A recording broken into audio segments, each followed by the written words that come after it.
আসসালামু আলাইকুম এভরিওয়ান। আমার আম্মি আমাদেরকে স্কুলে রেখে আন্টিদের নিয়ে মাধবী আন্টিদের বাসায় গিয়েছিল।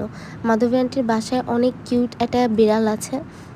বিড়ালটি নিয়ে অনেক টাইম আন্টি আর আম্মুরা খেলা করেছিল। এইটা তাসবি আর জয়নাবের রুম। ওদের রুমটা অনেক সুন্দর করে খেলনা দিয়ে সাজানো ছিল। আম্মু আর আন্টিরা মিলে অনেক টাইম একসাথে গল্প করেছিল। এখানে জয়নাব আর তাসবি খেলা করে। আন্টিদের বাসার পিছনে অনেক ফল গাছ আছে। তারপর আম্মু আর আন্টিরা মিলে মাধবী আন্টির বাসায় নাস্তা করেছিল। আন্টি খিচুড়ি, ডিম ভাজি, চিকেন ফ্রাই, সালাদ, আচার দিয়েছিল। এর মধ্যে বলা ভালো, আন্টির বিড়ালটা কিন্তু চিকেন ফ্রাই ছাড়া আর কিছুই খায় না। নাস্তা করার পর আন্টি চা দিয়েছিল। চা খাওয়ার পর আম্মুরা একটু বাসাটা ঘুরে দেখলো। এইটা আন্টির ড্রয়িং রুম, সামনে বেলকনি আছে।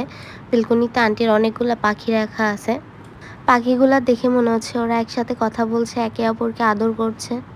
পাখিগুলা দেখার পর আম্মুরা সবাই ছাদে চলে গেল গাছ দেখার জন্য। ছাদে আন্টির অনেক গাছ আছে, গাছগুলো দেখাশোনা করার জন্য মালি রাখা আছে। আমি ভিডিও করতে করতে একটা চেরি ছিঁড়েছিল গাছ থেকে। চেরিটা অনেক মজা। এই চেরিটার নাম থাইরয়েড চেরি। আন্টির ছাদটা অনেক বড়। ছাদে বিভিন্ন ধরনের ফল, ফুল, সবজি গাছ লাগানো আছে।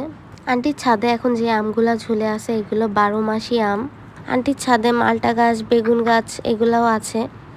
এটা হলো আন্টির বাসার ফ্রন্ট সাইড করে পাখিগুলো রাখা বেলকনিতে। পাখিগুলো অনেক বেশি সুন্দর। এই ছিল আজকের ভিডিও। Thanks for watching.